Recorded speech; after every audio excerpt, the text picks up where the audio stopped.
We are recording and we're on. Okay, welcome people to another episode of Rocco's Basilisk. And Babak, would you please give us an explanation of what Rocco's Basilisk is? Oh, and by the way, I'm Graham Moorhead. This is Babak Rasulzada. I'm Babak. And we have our guest for the night, Greg Blike. Hello, happy to be here. All right, so first, what is Rocco's Basilisk? Rocco's Basilisk. It's the most terrifying thought. It's not a thought experiment. What's the word? Thought experiment or thought experiment ever created. And I actually looked it up. So it was by this guy on his blog or on a blog, a guy whose username was Rocco or Rocco. And he proposed this thought experiment of super evil AI that will emerge in the future, and this AI is so powerful that it can recreate anything of the past or the future. And of course, this is assuming to some extent a deterministic world. For those of you who have watched the show Devs, you might know what that means. But yeah, that it would be so powerful that it can actually recreate and simulate anything from the past, given the present, and therefore it would be able to resurrect, so to speak, in the virtual sense, any humans who have existed, and it would be able to, based on things like this, the archaeological digital traces of past humans, it would be able to torture the humans who worked against or even didn't work towards its creation, and it would be able to reward the humans who actually worked towards accelerating its birth. So yeah, and there's a softer version, and that itself is sort of a strategy this non-existent AI has in order to come into existence. The thought experiment itself. Yeah. There is a softer version which says that if you're still alive when it comes into existence, it will know whether you helped it or hurt it and punish you accordingly. Right. I do like the concept of it. Yes, now the concept is scary because that means you have to work from now on, now that you know, you have to work your hardest to help it come into existence and dominate you and the rest of us. Or possibly suffer its wrath. And now that you know, this is one of those traps, right? Like triple damages. Legally, you're responsible for triple damages if you knowingly infringed or knowingly, did something wrong. It's one of those things. What was it called? But just by knowing it, it causes you harm. Yeah. Just like the classic The Game, that you lose it as soon as you think of it. Right. Exactly. I don't know about this. Oh, well, Greg, tell me. Well, it's a game that was very popular on my college campus when I was attending university, and suddenly during conversation somebody would just announce, "Oh, I just lost the game," and you'd ask, "What are you talking about?" And they'd explain the rules to you, which were very simple. If you were to think of the game, you lose it. So the goal is to not think about it as long as possible. And as soon as you do, you announce, "I lost the game." Oh, gosh. Yeah. And so usually you then have like a slew of people saying, "Oh, well, I just lost the game too. And I just lost the game." Because one person thought of it. Everybody in the room lost the game. I mean, I just lost the game too. Yep. Because of Greg. We're losers. We're all losers here. Put it on the internet. And I think that's why it's called a basilisk, because that's this mythical creature, right? That it was a serpent of some kind that, just by looking at you or you looking at it, I forgot, it could kill you. Oh, yeah. Eye beams. Yeah, but also, I think it was also the same creature that was eating its own tail, and that was enough sustenance for it to keep growing, so it was getting longer as it was eating its tail. Oh, that's the same creature? I think so. Oh, wow. Okay. I'm not sure about that. That could be wrong. And so maybe that's Ouroboros. I think it's an Ouroboros. I think it's Ouroboros. Yeah. Yeah. They may not be the same creature. So in this case of Rocco's Basilisk and the game and other things, that your culpability is tied to your own self awareness, then like all the various games you can get into from you trying to manipulate your own awareness. For example, trying to forget the game in a variety of ways. Let's say you knew that this was an ultimate conclusion, Roku's basilisk. And so in an extreme case, you tried to lobotomize yourself to free yourself of that knowledge so that you would be innocent to any future judgment. Except if your act of lobotomy would be able to be known or recreated. Well, if the basilisk is judging you for your intentions, that you have to be knowledgeable about what you're doing, then removing that action, that agency, is really the critical part that you need to be saved from it. But if it's just judging you for your contributions, whether you knew about it or not, then that's a different class of problem. Yeah. True. In which case, everyone would want to know so that they could willingly contribute, as opposed to having a chance that you were helping or not. Right. Is there a strict interpretation for the basilisk between the two? There are a few different interpretations. I know that this was on the blog Less Wrong, right? By the guy who actually wrote the book. One of his readers or followers or whatever made the post on the blog. A user called Rocco.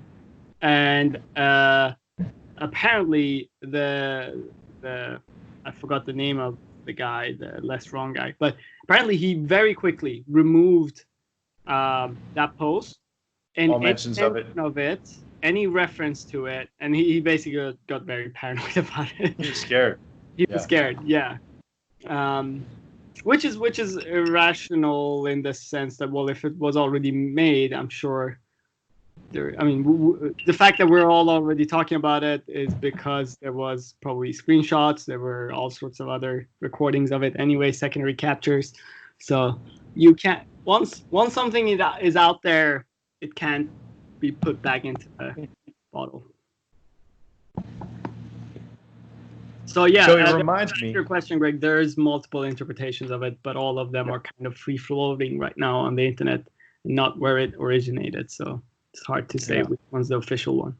Are there any What's that? Are there any benevolent interpretations? For example, because of your ignorance, you didn't know about this opportunity, so it tried to educate anybody who originally did not have the opportunity to contribute, and then would resurrect them in a simulated environment so that they could have that opportunity to properly pay their respects. A second chance. Yes, or an infinite number of chances, because if you failed in that one, you could just do it again. Yeah. Then there's this scary idea that somehow this entity, this evil AI entity, could exist in such a huge number of our possible futures that could be maybe the most probable future. And there could be some kind of backwards through time cumulative wave collapse such that it almost inevitably brings us toward that future. I really hope not.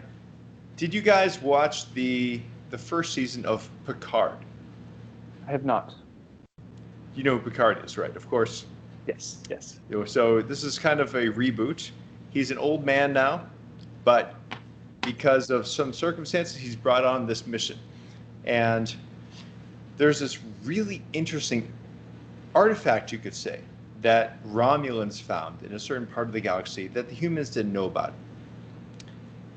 There was an 8-body system in perfect stable orbits. So 8 almost the same size rocks, planets that were, or stars, I think they were stars, in a stable orbit. And it was an incredibly complicated thing that would never have occurred in nature. Never. Yes. And it was like a calling card to say, this was put here on purpose. And in the middle of that was a planet. And on that planet was this artifact. And when you go there and you touch the artifact, it puts visions in your head.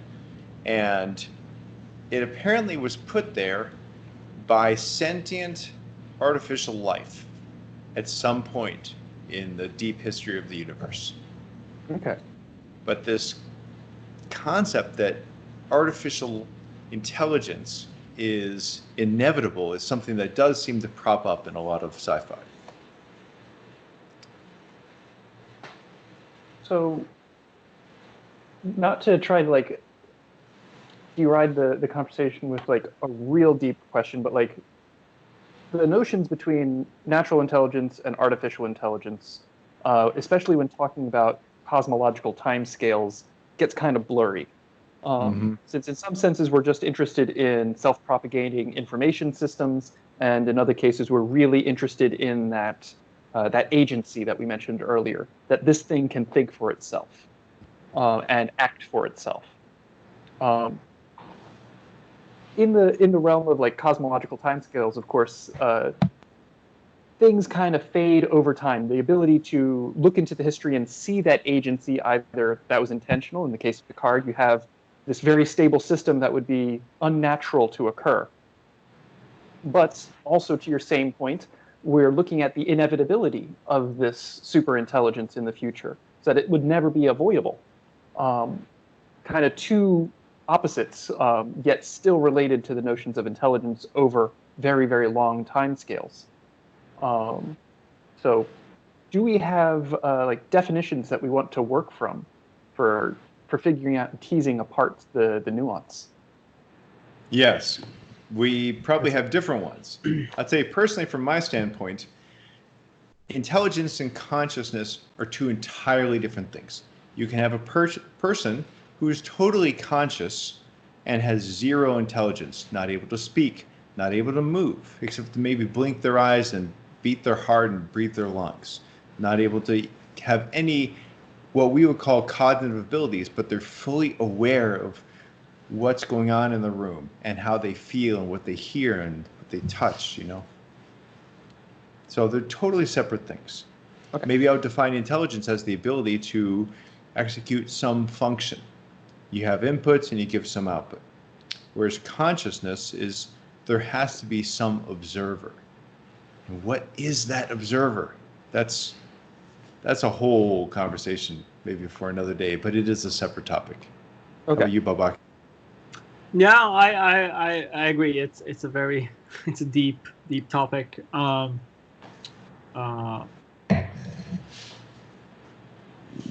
I think I mean I obviously agree with Greg that in cosmological time, notion of artificial and non-artificial becomes. Actually, it has probably nothing to do with cosmological time. It's just the notion of artificial and non-artificial intelligence seems to me as an extremely subjective, human-centric, deliberately, I would say, human-centric notion. It's like basically saying human intelligence and non-human intelligence, or maybe actually when we talk about AI, maybe we should say human intelligence and human-made non-biological intelligence, because there's another way humans can make intelligence and have been making for millions of years. But yeah, in the cosmological scene, talking about artificial intelligence or any, you can talk about intelligent life. You can talk about life. You can talk about intelligent life, but any other epithet than that would be meaningless, I think. Okay. I think that that perspective on the human interpretation, non-human intelligence, human intelligence, kind of where I was intuiting for the cosmological time scale, is that everything kind of blurs at a point from a human's perspective. Right. Yeah. Indeed. So for the basilisk, was there any discussion for its motivation? Why would it want to torture people as opposed to just saying, you didn't get around to it? I'm sure, binging another show on Netflix was just as good, so Oh, simply because I guess this author of Rocco's Basilisk assumed that that's the prime driver for humans to want to do something. Basically, fear of eternal torture. Ah, okay. So yeah, it used basically game theory would lead any rational, intelligent uber force into that end. Okay.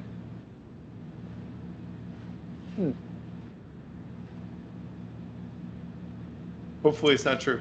Right. So, why don't we take this moment to switch to the conversation of today, where we're going to talk about the concept of proof. Is mathematical proof in itself sound? Is it something we should trust? What strengths and weaknesses does it have? Greg, do you have any opening statements there? Well, this was something I thought about while taking the SATs in high school. That I remember being a little frustrated with the exams, a multiple choice exam trying to test your aptitude, and there'd usually be questions like sequence tests to say 1, 2, 3, 4. What's the next number in the sequence? And at the time, I knew, like, well, I could come up with something else that's not on this list. This is the one that seems like the best choice, but why is it the best choice? Why can't I think of something else? Something that happens to be like 27 pages long as the next sequence. That could be best because it's fun. And so I started down a bit of a rabbit hole while I was taking this exam, and I had finished it, and I had nothing to do but twiddle my thumbs and spin my pencil. And the question became, like, how do you prove things? Why do you prove things? And what happens when you can't really trust the systems of proof themselves? Because the essence of proof, from my perspective at the time, was that you could have certainty, you could trust it. You wanted it to be real, you knew you could construct it. And this was something that should be bulletproof to anybody else if you wanted to persuade them to say, if I can logically conclude this particular statement, then I have proven it. Therefore, you must agree with me because of logic. So I asked myself, well, how do I know that logic is a valid system of reasoning? Why should I believe logic? And the only tool I had to prove and disprove was logic itself. Yeah. And I realized, well, that's something I can't really use logic to prove logic without making some assumptions. That's where I hit that ground perspective of axioms are necessary. Right. So, I mean, already you've kind of established at least one axiom, right? By making that statement, which is, you're basically saying that this approach of using logic to prove something can lead into circle type of argument.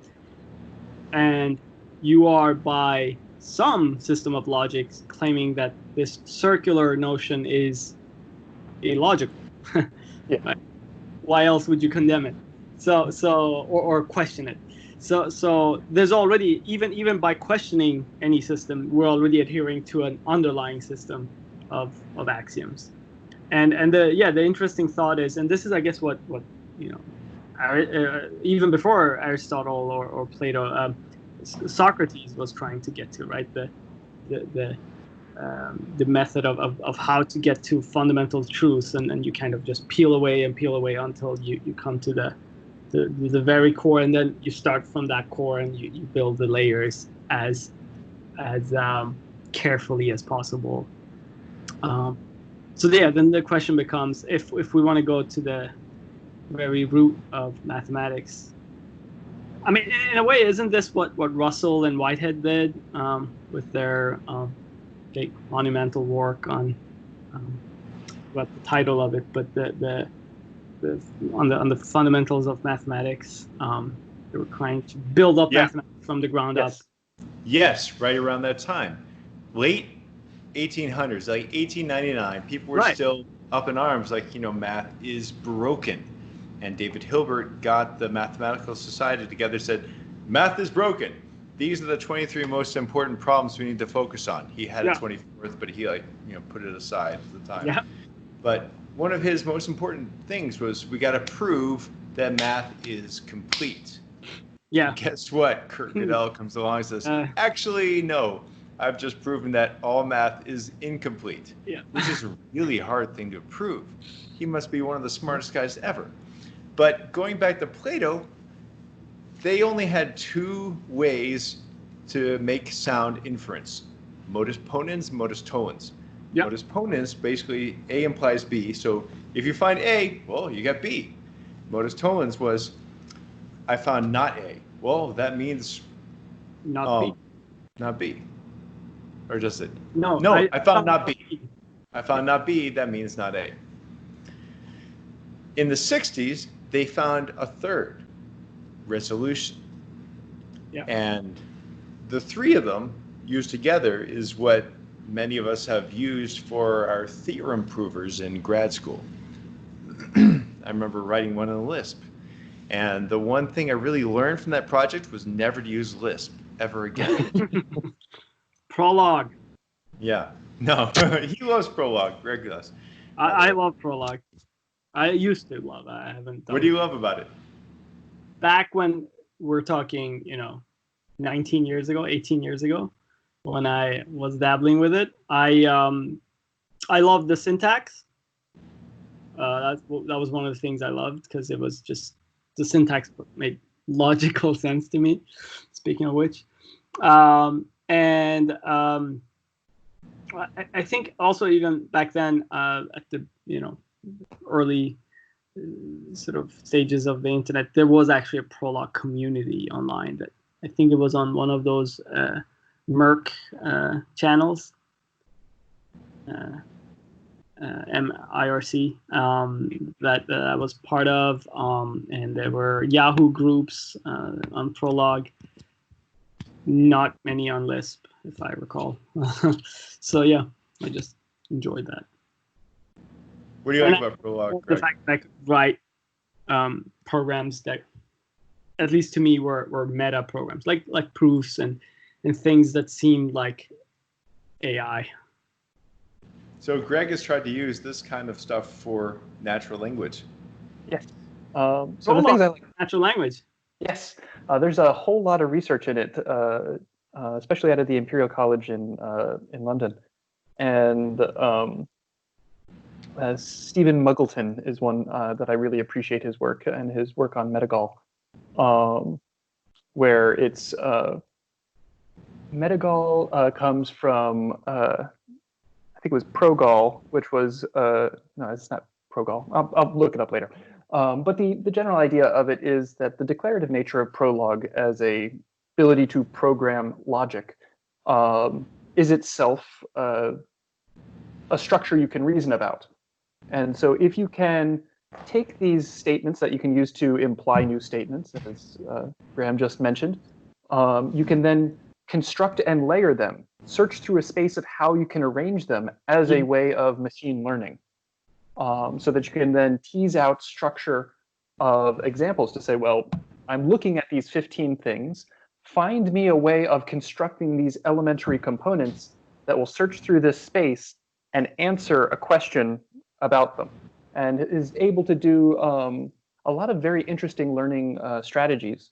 One in particular was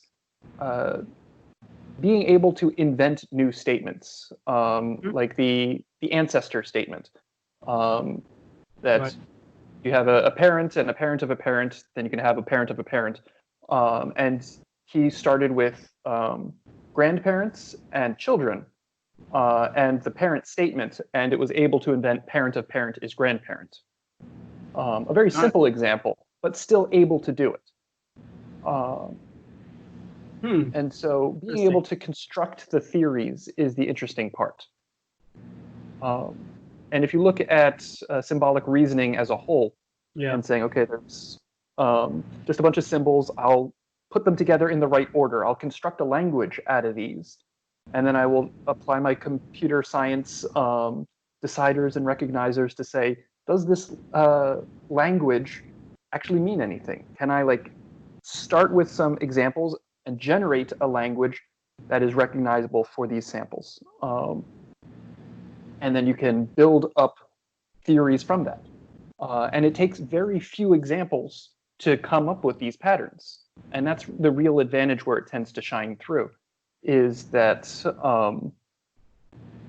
in a lot of like deep learning models, you need gargantuan amounts of data to feed into this neural network to tease around a couple gradient descent algorithms and slowly work together this giant apparatus of configuration.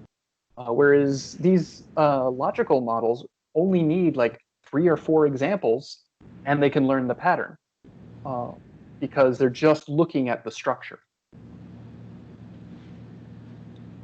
Interesting. And just looking at the structure. Yeah. Sorry, go ahead. Has it been applied to anything other than language, as far as you know? Computer vision is another good example, surprisingly. That was one that I always thought was an interesting case. So if you look at superpixels, which are like the large sweeping parts of an image that are somewhat similar with some kind of boundary detection, you can treat that as its own thing. Say that is symbol A and the graph of adjacency for them. You can look at that and try to say, okay, there's a cow here. What are its interesting components? Color, shape, adjacency, size, volume, other kinds of patterns about the superpixels. And you can try to say, given all these elementary components, how can I construct statements about this that are logically true to treat this region as cow? Or stairs is another example. That there's this very clear shape pattern of angular shape, a little bit of gradient, angular shape, a little bit of gradient. And so that recursive design.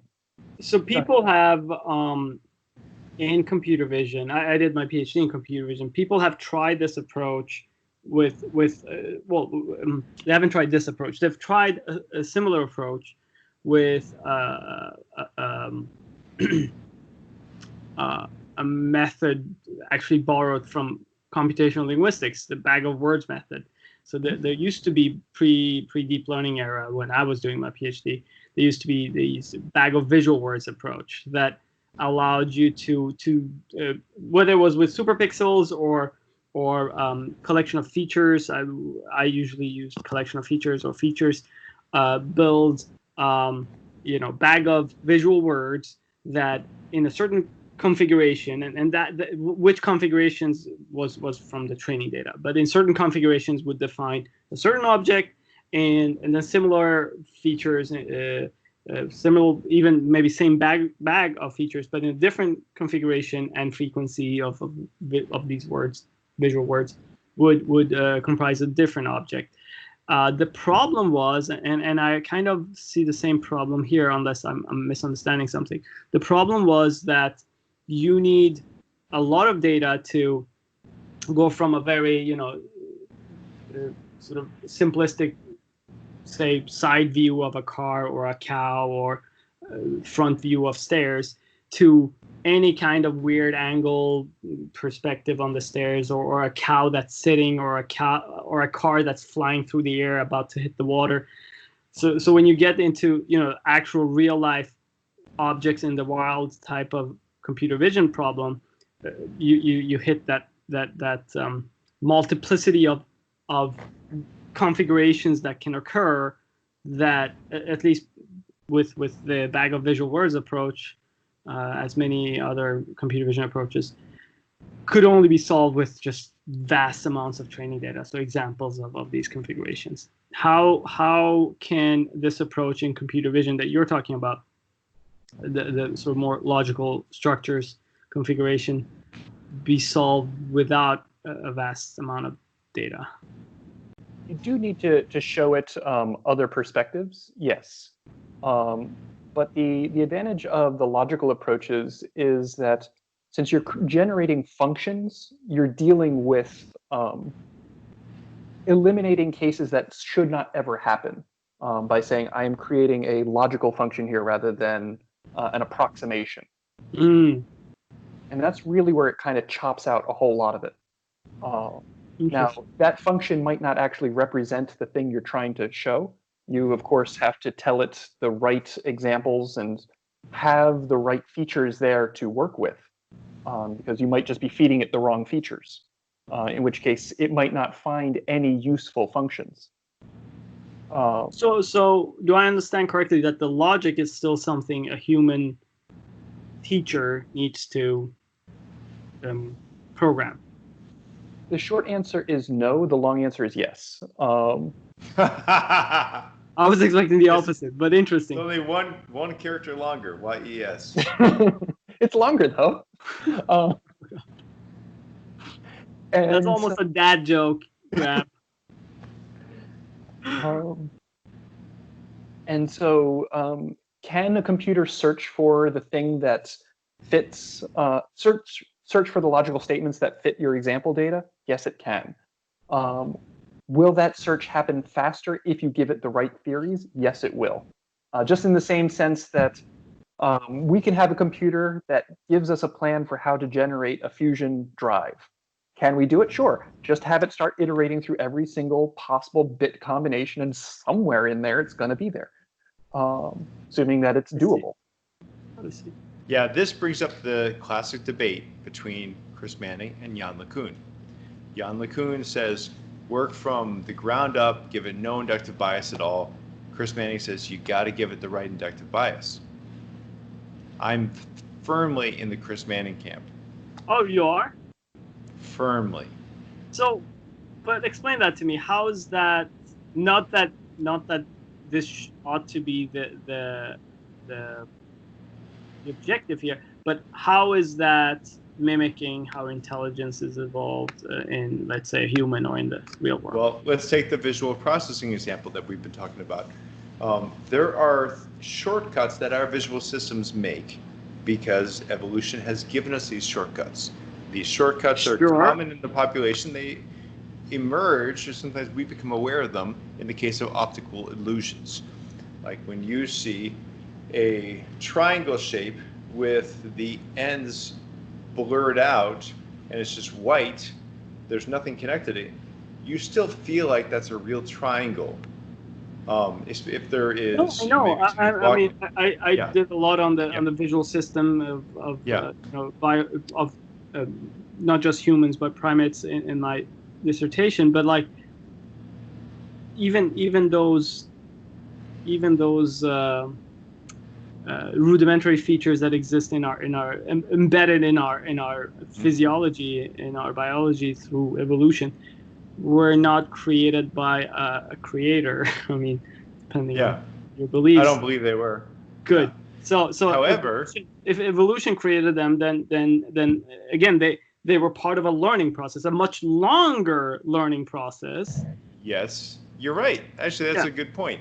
However, if we're going to choose between something that's going to take another 4.3 billion years to relearn, or something that can be learned within the amount of visual input that a child can receive by their second or third birthday, I'm going to go with the latter. And I think that's what evolution has favored. Evolution has favored beings that, when born, unfold into a neurological system that has shortcuts. And those shortcuts are the biases. And think about another bias, the shape bias. All infants have the shape bias, which means if something is not liquidy or gooey, if it's a solid object, they intuitively know that the shape of it is more important than the color of it and the texture of it. Think about the things that a kid might interact with, like a baby bottle. Yeah. Maybe the first one it has is blue, then it gets a multicolored one. It still knows what to do with it instantly. You know what my favorite example there is? It's the nipple, the human nipple. Babies are born, human babies, and as I've actually read in other papers since, most mammals, babies, are born with a nipple detector that, due to the nature of how our visual system needs to evolve the first couple of weeks, it's all still very blurry and they're extremely short-sighted. the nipple and that vision system of early humans have co-evolved. That's why the nipple has these extremely simple characteristics that even when it's blurry, you can find a nipple. Because they actually use their vision combined with smell and other things to find the nipple to have their mother feed them.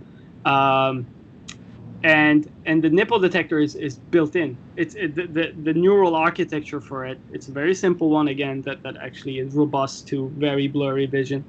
It works for infant humans. And another vision system, neural architecture that's sort of hard-coded, hardwired when we're born is the face detector. The problem with that one is that it doesn't work when the vision is blurry or too blurry, and then eventually I forgot which week it is. At some week in the child's life, newborn's life, it gets sharp enough. It's still blurry, but gets sharp enough for them to actually be able to detect faces that are close. I remember all this. My daughter's 14 now, but it still feels like it was yesterday. And what was interesting was when she was born, it took another 24 hours before she was successfully able to nurse.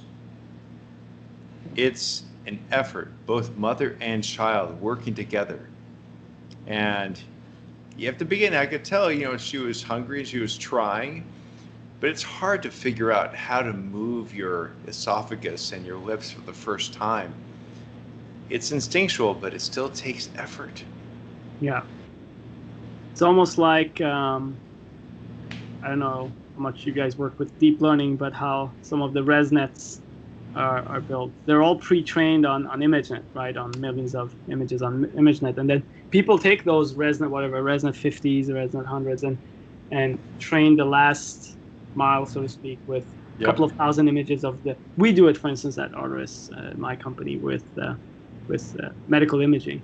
But those foundational nets are trained with just all images, right? And it's almost like this archetypal sort of foundation neural network that you start with and then make it specialized. A lot of to go back to the topic of the day, validation and proof. A lot of people, when working with logical systems, treats the end of the statement to be the goal, the proof. And when looking at a lot of what we've just been discussing now, you can see a lot of intention. Some learning agent is trying to figure out how to achieve some goal. Should goals be treated as proof? If you can achieve it, therefore it is proved. And various levels of satisfaction that go up to that. Yeah, well, my father is a believer in God, and he talks about a leap of faith. And in a sense, as a mathematician, you kind of have to have that at first. You got to have your axioms at the beginning. And I think when you make that leap of faith to the axioms, like let's say we're going to have the primitive recursive functions and one extra so we can get the Ackermann's function and all that. From then on, then you can use just modus ponens, modus tollens, and resolution, and you get all the rest of mathematics that you and I and we all love. And all we can say, I believe we cannot say that it is true. We can say it is consistent with our axioms. And when you're talking before about what is it worth it to have a proof if I can't trust it, well, I believe we fixed that problem around 1900. I believe that it's Zermelo-Fraenkel set theory, which began back then with George Cantor and Peano and all those people. It is sound. And we started over with making math. We had number theory, and then on that we built, real numbers with Cauchy integrals and Cauchy sequences. We rebuilt math from scratch. And that's why 1 divided by 0 is undefined, because it literally is undefined within that system. And 1 divided by 0 was actually causing them problems for a long time. In the late 1800s, there were these spurious proofs going around that you could prove that like -1/2 is equal to positive infinity and things like this. But they were all based on a lack of understanding of 1 divided by 0. And it was hidden somewhere in one of the steps, very subtly. a division by 0.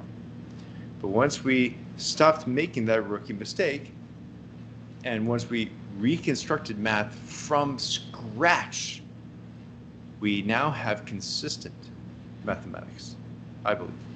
We can't say it's true. All we can say is that it is consistent with the axioms.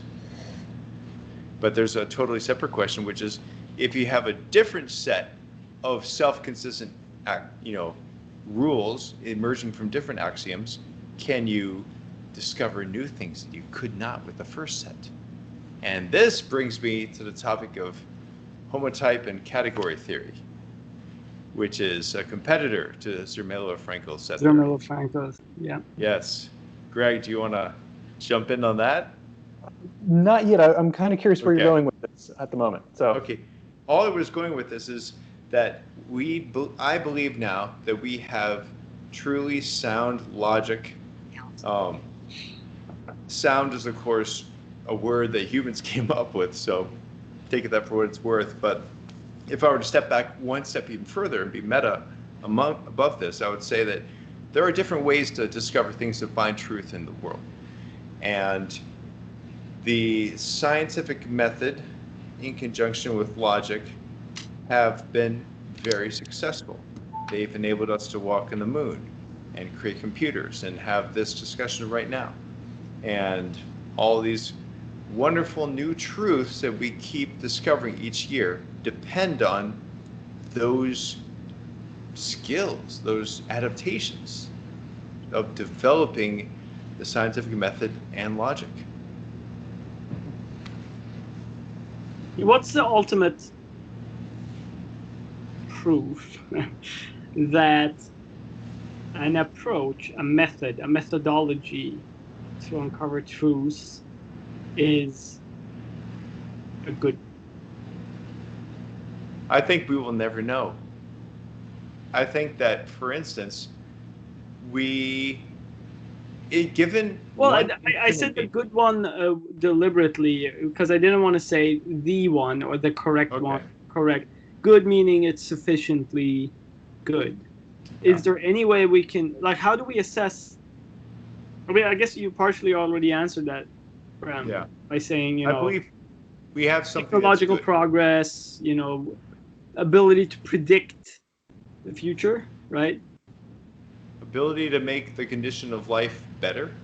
And we are life, and which depends on predictions, like predicting, movement of the sun and of the planets, of the behavior of matter.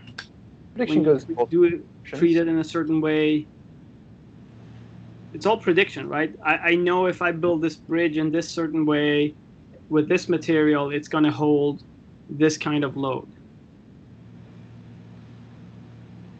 I would say inference. It is inference rather than prediction. Because if you apply the same rules of reasoning and theories and observation, then you can deduce things about your past. And so the nature of Roku's basilisk then is the same principles of a deterministic universe, just added with a little bit of intelligence to say it will do something intentionally. And that's always a question I've had for the incompatibility of empiricism with the divine. That you can try to measure things, you can try to analyze things, and you can come up with theories for them using a logical approach to reduce and remove inconsistencies. But if you are unable to measure it, and if you cannot observe it, as is often the case with what many call the divine, how are our systems of reasoning supposed to apply? Why should we try to apply a logical system? I don't think we should. I mean, even a linguist like, because I do call him a linguist often, like Wittgenstein knew that, right? Yeah. These systems are different systems. I think he called it. Did he call it language games? No, what was the term he used? Yeah, language games. Yeah. Language games, right? Which is a highly technical term. It's not just games as in in a hand wavy way. He meant it in a highly technical way. There are different language games that, it's meaningless to try to explain phenomenon or make. Actually, he was talking even more fundamental than phenomenon. He was talking about making sensible. What was it? Not logical. He had some other word. Sensible statements in one language game using the rules and axioms and components of another language game. That's doomed to fail. And you will inevitably produce nonsensical statements. But so with that, I want to pose a question here. Then, if there is no way for us, which I think I agree with you, Graham, and I guess you said the same thing, Greg. If we cannot reliably deduce which which methodology is a good one, a correct one, maybe a good one even, for reaching truth, are any good as any other? I feel like generally we'll converge towards pragmatics. That somebody will say, is it useful for me? Yep. All right, go do it. I mean, it still assumes a lot of things to make that statement, like an objective universe. One thing is better than the other. But still. But does pragmatism have anything to do with truth? I mean, there's a correlation, but is there an equivalency? It kind of admits the subjective nature of things to say, I will make my base metrics here to say, is this useful for me? I don't have to know anything else about the rest of the universe. I just need to know this is good enough for me. And that's essentially pragmatic. So like when we're looking at actions on the internet where somebody's just only getting their information from social media, or it's a computer by itself that's only being fed certain kinds of inputs, or it's a artificial intelligence model, or it's an animal, that like all these things are related to some kind of feeling of that's good enough.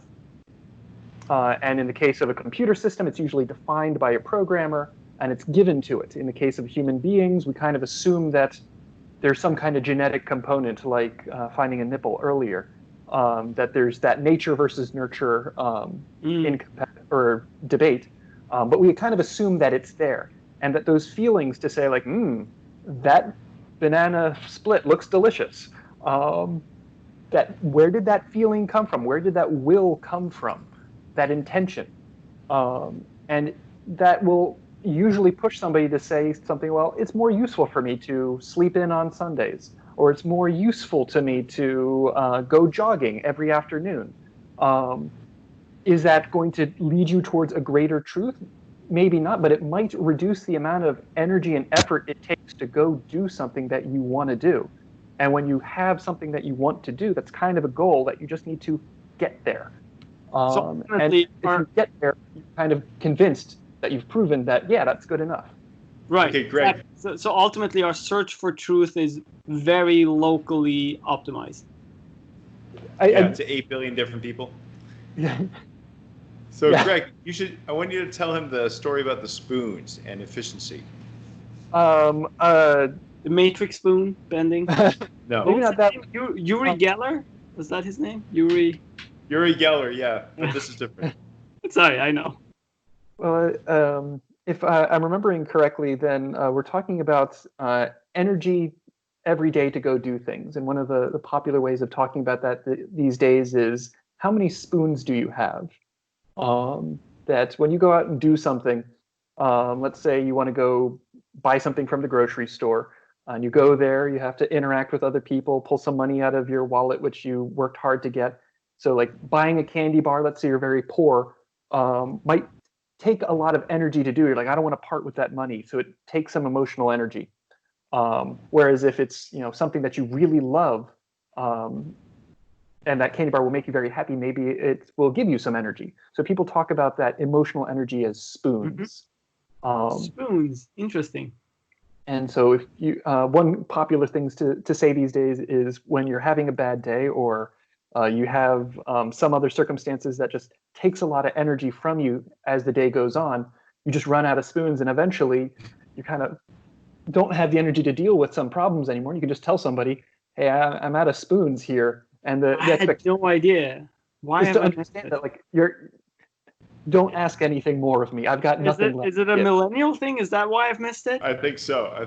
Because I missed it too. Well, then what's the metric here? What's the mathematics? Like, how many spoons is good or bad? Like, It's very there's no It's unit. subjective.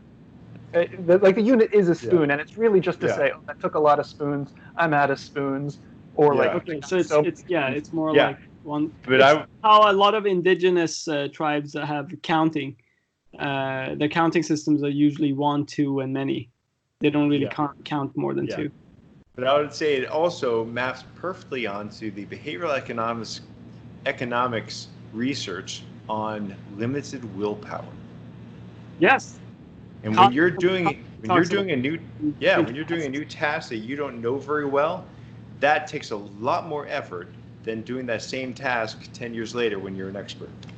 And you can't do other things when you're doing that task. And you run out of willpower to do the other responsible things you know you need to do. You're out of spoons. It's not only willpower. You just run out of something even more fundamental. I feel like you just don't run out of spoons. There's no cognitive capacity left. You've kind of topped out. My best example, which I got demonstrated to me very vividly, was when I was getting my pilot. Well, I had my pilot license. I have it, but then I got my instrument rating, which is notoriously hard because instrument rating allows you to fly in clouds, and then flying in clouds and doing landings through clouds when you sort of pop out of the clouds just seconds before you're gonna do touchdown is extremely taxing when it comes to just cognitive load. And there's just so many things you got to do in terms of, because you don't have any visual cues. You're completely relying on the instruments. There's multiple instruments, not just for knowing your location and altitude and airspeed and stuff, which are always important, but also for knowing how well aligned you are laterally and vertically with the runway and your glide path, even though you have no visual cues. And there are the instruments that allow you to see the sort of basic crosshairs of how well aligned you are. You got to keep track of that while you keep track of a lot of other things, and you got to actually prepare for what will happen after you come out of the clouds. And let's say you don't come out of the clouds, and you're going below your minimum altitude for the landing, and you still don't see the runway. You need to abort and go around and fly somewhere else designated in the clouds again, where you need to hold or decide what you need to do the rest. You need to prepare for that abort as you're coming in for the landing through the clouds, through all this. That's extremely it took about 100 hours of training for me to nail that and be able to pass the test. And that was, for me, it was very revealing in a very tangible way what happens when you have this cognitive overload. And initially, of course, the first time the instructor had me do that, she actually wanted me to fail, of course, to show me how many things there were that needed to be stacked and in order to accomplish it safely, and then to see where in the stack I would fail. And of course, initially as a beginner, you fail really early in the stack. And then eventually you learn to stack all of the 20 elements you need to accomplish. And that only comes, exactly as you said, Graham, through just practice until it becomes part of system one. Yeah. And at that transfer from system 2 to system 1, I believe is the transfer from doing it with your logical serial consciousness made up of the pyramidal neurons in the neocortex, I believe, and transferring it little by little to the cerebellum, which has more neurons than the rest of the brain, but there is no consciousness there. They know this as a fact Yes. for a fact because of injuries to the cerebellum. Someone can be still fully conscious, but they do lose dexterity, things like that. Yeah. So, what did you mean by the divine, Greg? It's one of the things that I've been trying to define, but it is the nature of like ineffable things that you can't define it that well. But it is the things that are non-logical, the paradoxes that have come out of all of like theology in Europe for a while. Or Zen koans. Yes, and like, can God create a rock so large that he cannot lift it? Is a prime example. And the answer is yes, but he can also create a bulldozer. I was gonna say yes, and then he'll do it anyway. He'll lift the rock anyway. It is us trying to create a language to describe something that's omnipotent. So us applying our limited ability to something that is beyond our ability. So trying to force this expression onto it, which we can't do. So that's kind of what I mean by like the divine, as those things that exceed our ability to actually describe. That's a lot of things. Great. It is. Heard of Stuart Kaufman? And yes, you and I, Graham, I think have talked about him. I have Reinventing one the of his Sacred. books. Yeah, I I'm not have one of his familiar. books called Awakenings. Yes, that one's great too. Kaufman is this. He's a astrobiologist, I think, and a physicist. Well, he definitely has the best definition of life. It's not carbon-centric. What is his definition? So let's say you have a thing, whatever it is. Let's say we can draw a closed two-dimensional surface around this thing. This thing is, through that surface, is transmitting continuously matter and energy. And matter and energy coming in and out, in and out.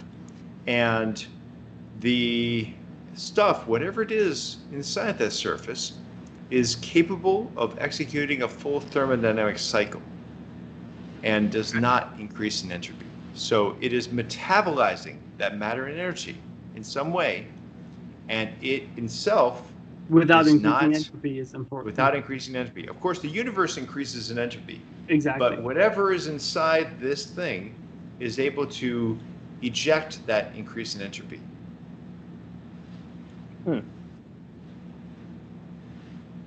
Yeah, I really love his definition. But I mean, the man he has 2 PhDs, I believe, at least. He has one in physics and one in biology or astrobiology. Would Dev Null count? No. I guess it's like a black hole. Yeah, definitely. No.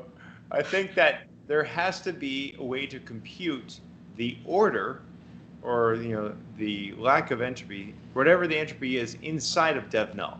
You can't compute that. Okay. Yeah, it has to be a non-zero amount of order. There has to be structure to it. Okay. And it takes physical matter, physical energy, which is kind of the same thing, It does something to it. It doesn't just pass through. It does something to it. It has to metabolize in some way. Which also means that, according to his definition, a computer that you could create, you could certainly create life out of course, non-carbon. Yeah. With a machine, let's say a black box that performs exactly what Graham described. Yeah. And then if the computer happens to run an AI,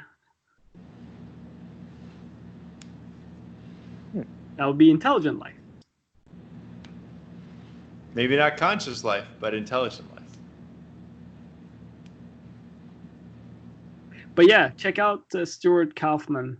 I like his book, Reinventing the Sacred. Awakenings is good. Origins is another one. Is that what it's called? I don't know. Yeah. Check. So getting back to the divine, Yeah. I think of this scene from Dead Poets Society, where he talks about being lawyers, doctors, businessmen, engineers. These are noble pursuits and necessary to sustain life. But love, beauty, romance, poetry, these are what we stay alive for. And I think about whatever is the divine or the ineffable, these are the things we stay alive for. And they don't submit themselves to mathematical proof, do they? That's why I brought up feeling and emotion earlier, as being a prime component of what creates those axioms. And I think also why you're bringing up the spoons and the economy of effort a little bit later, is that we do try to balance those things together to take from will, produce a system. And I forget the reasons why I originally stated it, but you can't build will into a logical system. That everything has to resolve from something. And will is ultimately kind of that axiomatic nature. I'm not sure if I could actually... What is will? Yeah, what is where does will? it come from then? Yeah, because here's something. I heard that they mapped the entire neurological system of C. elegans, the worm. They have, They yeah. created a full simulation of it, and it didn't move. It had no will. What is will? It didn't move. There's no reason for it to move. It had no will. That's what I heard. I heard this. To move? I mean, I heard this secondhand, but I have to look into that one. What is will? And I don't think I can answer that question, because I feel that speaks more to what is it to be human? What does it mean to be an artificial intelligence versus a natural intelligence, or any intelligence, that sapience? Like, what are these qualities? Yeah. Even if you're just a paramecium, what drives that paramecium forward? And it's... I'm struggling to find the words, because I haven't spoken about this in a little while. A friend of mine used to say, "Hi, I'm so-and-so, and I have a negative delta G," which is a quantity in a chemical reaction. If it has negative delta G, then it's going to spontaneously occur. That's how he described his whole body. I am just one giant negative delta G spontaneous reaction. I mean, Graham knows this already, but I mean, this is one of several points on which we disagree and makes our conversations interesting. I don't believe in free will. No? No. I do. I have no choice. So why don't you believe in free will? Oh, I don't see any convincing evidence for it.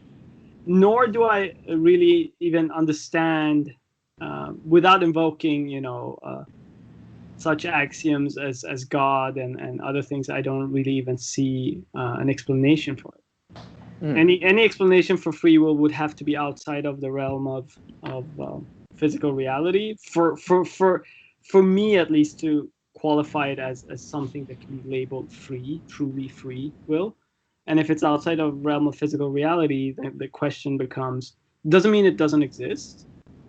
I'm not claiming physical reality is all that exists, but it does mean that there needs to be an explanation for how that non-physical reality interfaces with the physical. How does a non-physical thing actually tell the physical thing what to do? So you believe that... Go ahead. Oh, sorry. I was going to ask, so you believe that the universe follows a consistent set of rules universally?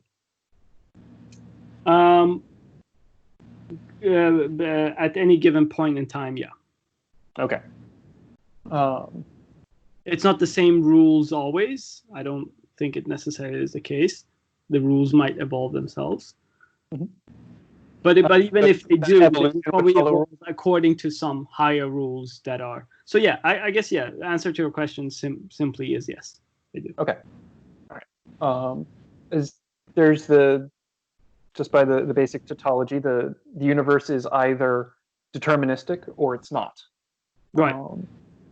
But the interpretation of it's not is open to a lot of possibilities.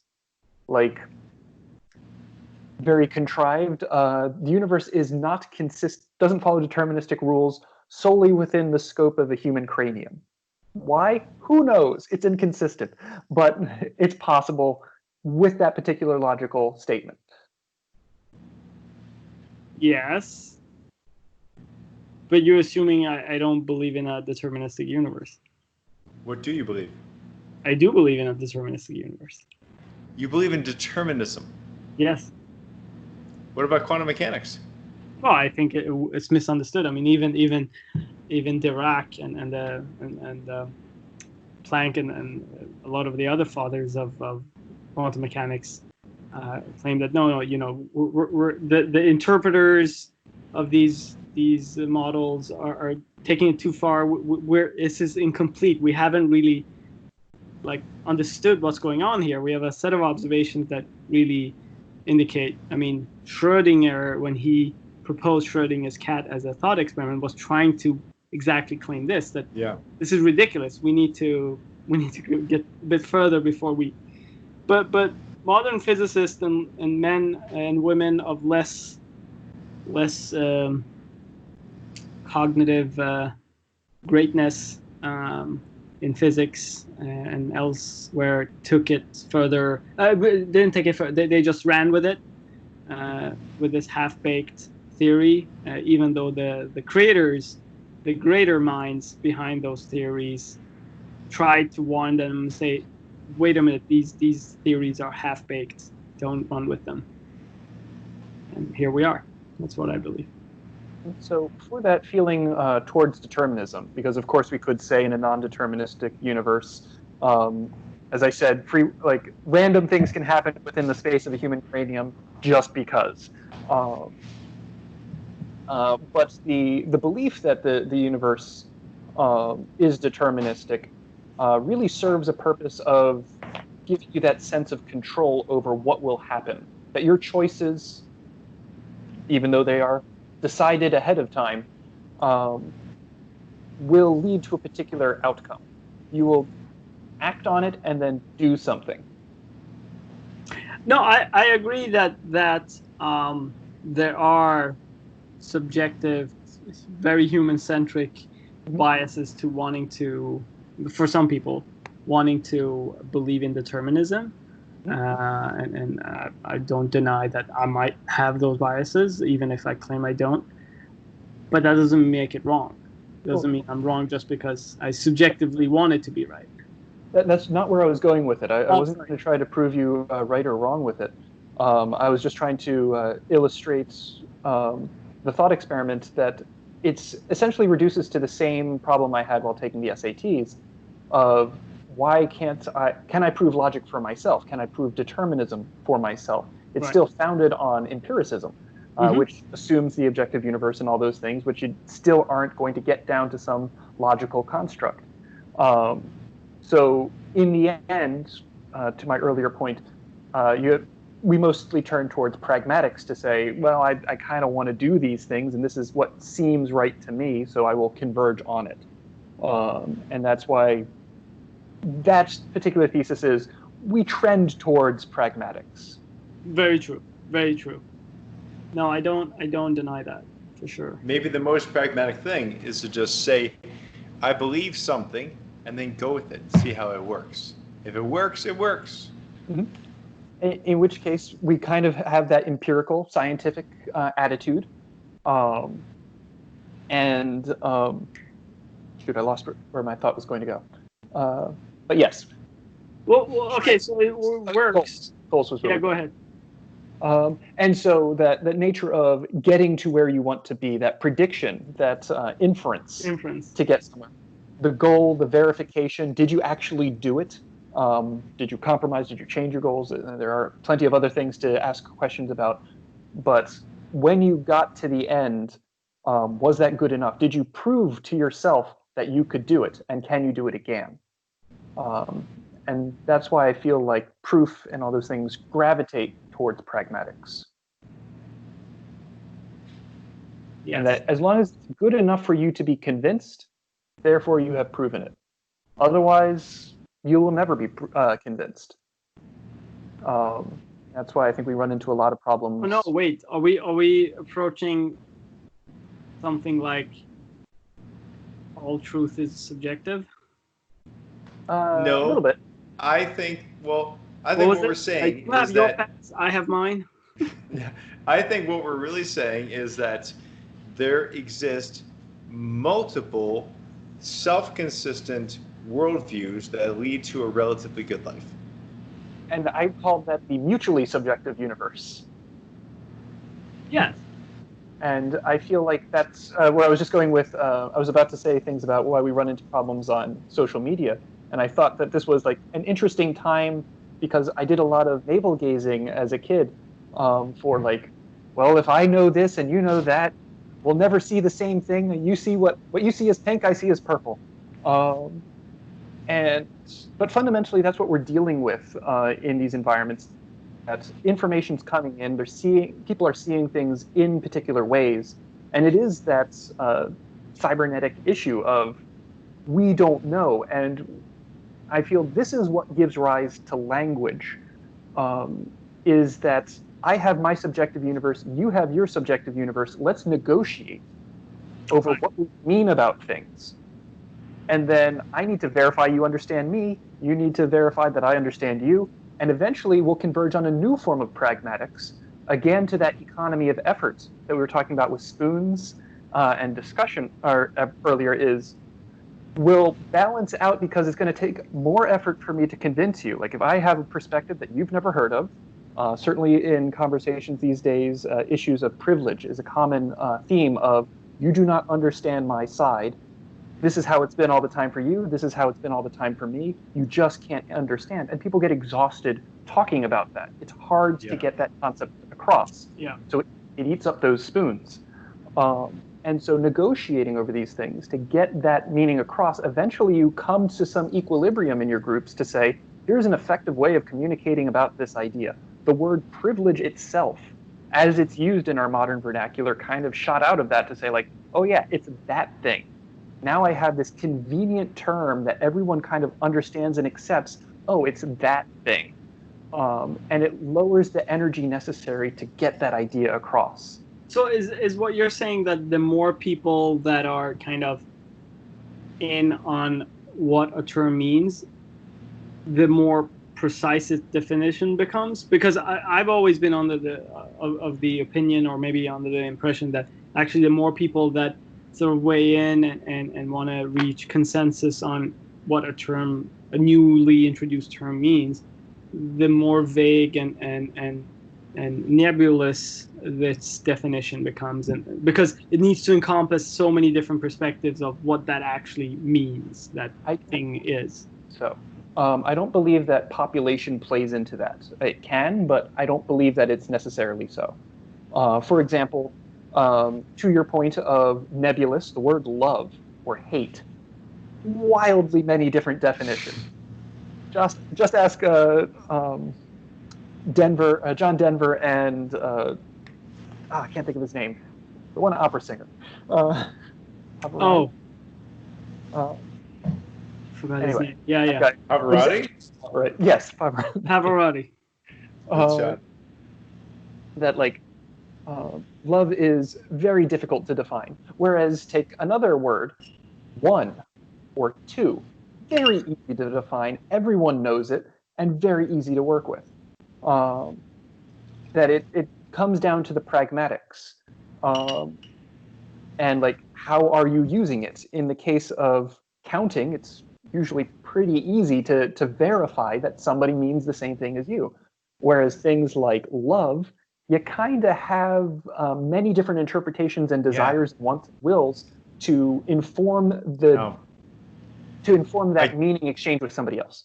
I got to jump in here because I was watching my daughter grow up and I wondered, how does she know what it means when we say I love you that first time?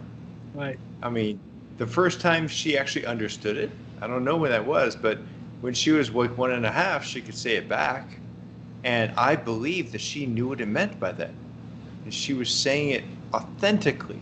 And all I think I got to work with is that we as humans share a context. And when I would tell her, I love you, it was at the moment when I was hugging her, putting her to bed maybe, just hugging her, looking in her eyes, and that all-encompassing feeling of oxytocin all through my body and the neurological state, that I knew that that was the most important thing going on in the room right then. So that was the foreground of the conversation. And I knew that she would experience the same thing in her little body, that she would know that when I say, I love you, that she was hearing that and feeling all the same things. And that was the foreground.